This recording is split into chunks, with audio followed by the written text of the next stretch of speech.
So let's go to the next theory that I was presented with, all right? So this theory was this particular one, okay?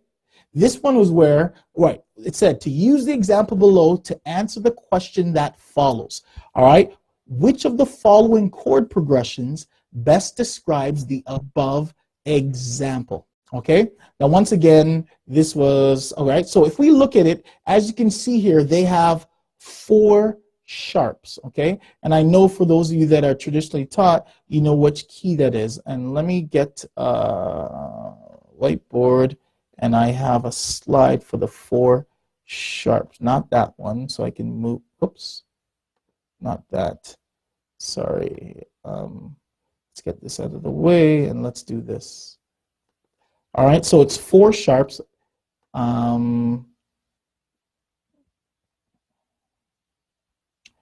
Okay, oh, well, not only was it 4 sharps, but it was also on the alto clef. So let's do this, okay? I'll tell you, I'm working on another way of reading music.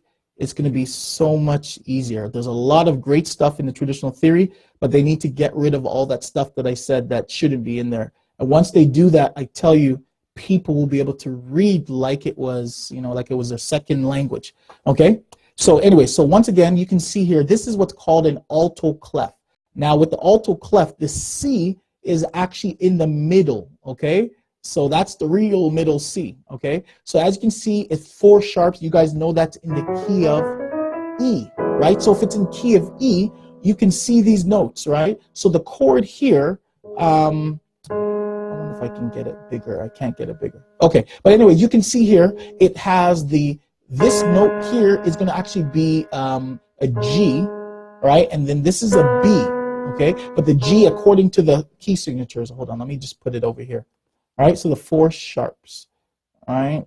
I'll just put it directly on it because we know what it is, okay? So these are the 4 sharps,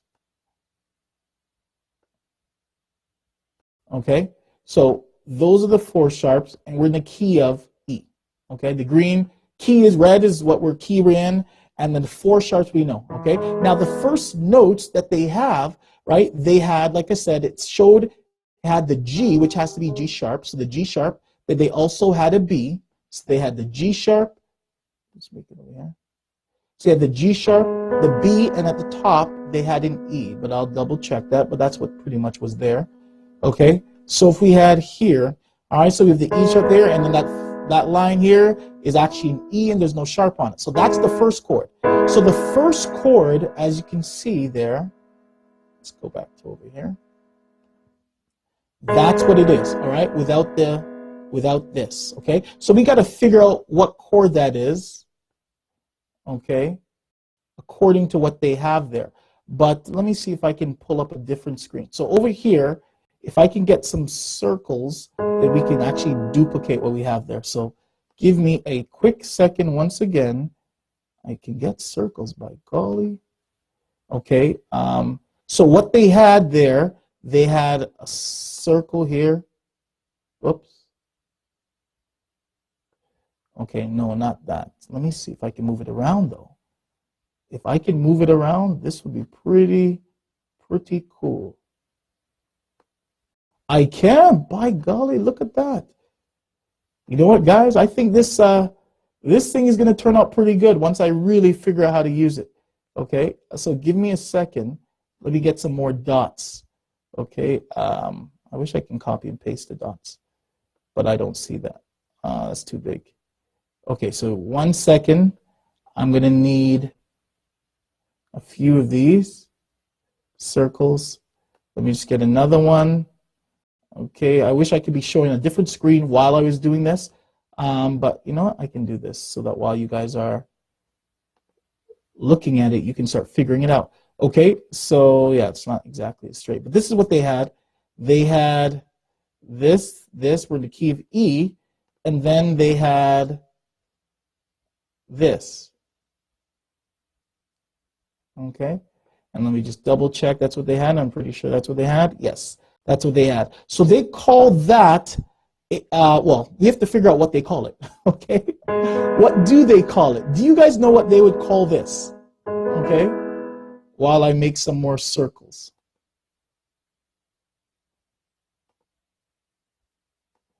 Okay, Nathaniel says the one chord.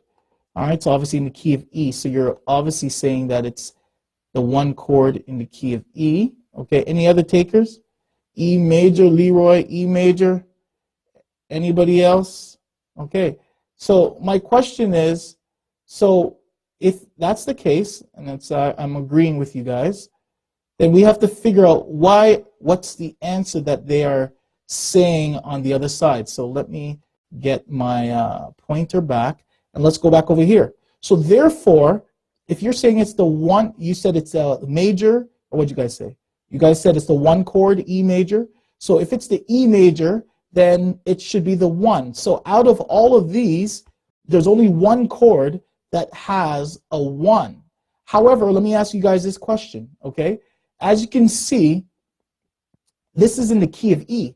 What number, that first green one right down here, hopefully you guys can see my cursor, that one here, what number is that in the key of E? For those of you that are traditionally taught, right? Specifically, that's a G sharp, okay? That's a G sharp. I can go back to the piano. All right, what number is that? What number is that G sharp? That's what they have here. You said it's a one chord, it's an E major. It's the third, right? Good. Thank you, Edward. Thank you, Nathaniel. That's right. It's the third. So are you still saying, according to answering this question, let me go down here, does it still look like a one chord? Because there's only one answer that has a one at the beginning, right? Does it still look like it would be the one at the beginning, or are you changing your answer? All right, because now that we identified it, it looks like it has a 3 at the bottom of it, okay? What would you guys say? Would you go with the one that has a 1 at the beginning, or the one that has a 3 at the beginning? Say 1 or 3, all right? What do you guys say your answer is?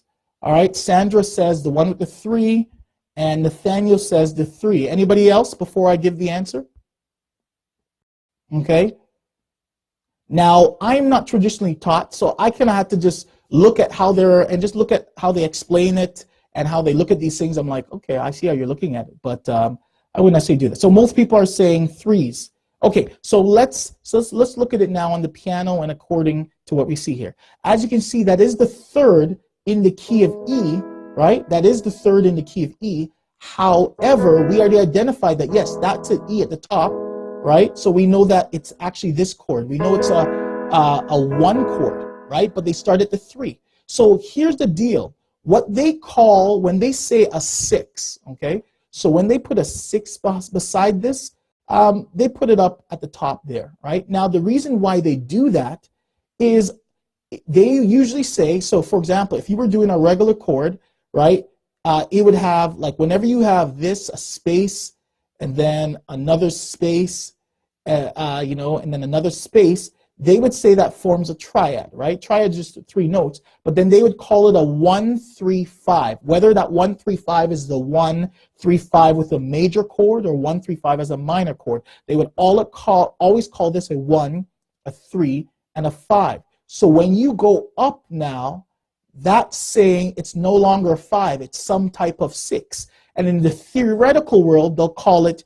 either major, it's a 5, or they'll call it a regular 6, or they'll call it a minor 6. Now, according to this theory, what they're alluding to is the latter. They're alluding to it that it's actually the 6. So therefore, this would be, let's say if it was like this would look like some type of 1, 3, and 5, but then when you go up to the next line, that is some type of 6. So therefore, it's a 6, right? However, would it be a 3-6 or would it be a 1-6? Well, it can either be both. But in this particular case, they're assuming that this is the 1, this is the 3, and then this is now the 6. So therefore, when we look at it, it's actually going to look more like a 1 with the 6, right? Now, if it had the 3 as a 6, it can also be the 3 with a 6. So if you had the 3, we know that the 3 in the key of A flat would be the minor.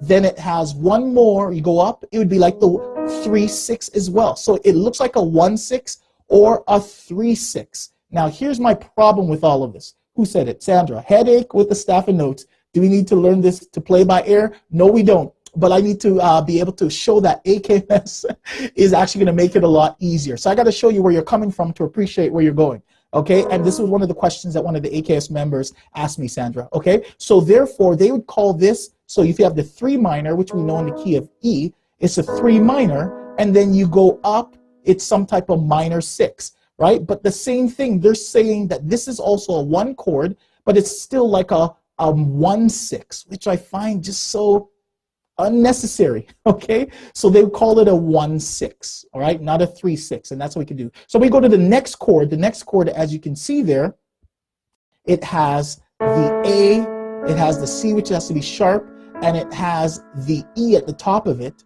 right? So therefore it goes like this. It looks like this, right? And so what chord and Sandra, you're confused, I know. Maybe I shouldn't try to explain it so much. I should just go to the AKMS way. But anyways, I just want to really point it out, okay? So therefore, as you can see, this is an A major, and that's what they had next. And as you guys know, and you put, yes, exactly, it's a 4 chord. So therefore, when we have to try and explain this, we can see that the next chord is a 4, and it wouldn't be a 5. So it more goes here, right? That's why it was a 1. Because I'm like, why are they calling it a 1/6? Because to me, they have a chord that's called a major 6, which would be like E major, right? E major, and then you would add a 6 with it. That would be known as a 1/6. So why now confuse everybody by now saying this is like a 6 here? It's like a 1/6 because of the lines, how it fits on the shape of this. I'm like, that's why people are just right here. That's why people are just getting confused, because you're mixing so many things. Now you're calling it a 1/6, then you have another chord that's called a 1/6. Like, it's just very confusing. And I'm showing you this is a very confusing webinar, right? So the next chord you have, it's a 4, okay? It goes here. And then if we use the same principle on the next chord, right? This chord, it's actually, if you look here, right, it will have the F sharp. This is supposed to be an F sharp. That's going to be a B, and that's going to be a D sharp. Okay, so let me put it on the piano just to save you guys some of the agony. All right, so we have an F sharp. All right, then we have the B, and then we have the A sharp. All right, theory. Okay, this is theory for you. I'm just trying to make sense of the theory to show you why most people struggle in it, because it's way too complex to look at it that way. It's, sorry, not way too, it's unnecessarily complex. It's so much easier to just understand what you're playing, which I'm going to show you guys in a second. Okay, so therefore we have the F sharp, the B, and we have the D sharp. Now, in the regular world, right, sorry, in the traditional world, they're going to say, okay, well, that is a 5/6/4. A 5/6/4? What are you guys talking about? The 6 in the key of E, we know the 6 in the key of E is a C sharp, and the 4 is A. There is neither. There's neither, right? If I were to take a C sharp, that's the 6 in the key of E. Then we have the 4, right? There's none of those are in that particular chord. Why call it a 6/4? Now, this is their reason for calling it a 6/4, which I think should be changed. But I want you to understand what their thinking is. Okay? So when they play this, okay, so they had the F sharp, and this is now an F, right? And it's because it's sharpened right here. You can see the F sharp is right there, okay? Then you have that, you have the F sharp, right? Then you have right here the B, and then you have up here, which is your D sharp. So let me just move it. Oops, what did I just do? That's not what I wanted to do. Oh, I didn't know you could do that too. Okay, now the reason why they're going to call this F or a 5/6/4 is because, like I said before, it should be, originally if it's on a line, every line would make it a triad. So they'd look at it like a 1, 3, and 5. However, if they move this a semitone, if they move it up, they'll call it some type of 4, and if they move this one up, they would call it some type of 6. So that's how they got this crazy theory, by saying now it's a 5 chord, but it's a 5 as a 6/4. But I'm like, it doesn't even have the 6/4 in it, right? So that's what's making it unnecessarily complex. So Where do we go from here? Well, this is a legitimate progression, right? And as you can see, the last chord, the last chord over here, the last chord, if we put it here, is actually an F sharp minor, which we know in the key of E, we know F sharp minor is a 2. Oops, that's not what I wanted to do. That's not what I wanted to do either. Sorry, right here. I wanted to go over here. Okay, so as we can see, this is right. So as we can see, and the F sharp they made it into a minor. So in the key of E, we know that F sharp is going to be the 2, and they make it minor. So therefore, in terms of the chord progression is going to be some type of 1, some type of 4, some type of 5, and some type of 2. Right? So that is a legitimate progression. But adding the 1-6 and the 6-4, that's making it unnecessarily complex. Right? It's very easy to see it the AKMS way. This chord, what is this chord, guys? What is this chord? Okay? What is this chord that they're playing? They're calling it a 5-6-4. I'm like, don't call it no 5-6-4. Just call it something very simple. As you guys can see, we know that it's called, if we put the F sharp up here, this is simply a B major chord. Thank you very much, Matthew. Thank you, Leroy. It's just a B major. However, it's just inverted. So it's just a B major chord. And what inversion is it of the B major? All right, what inversion of the B major is this chord?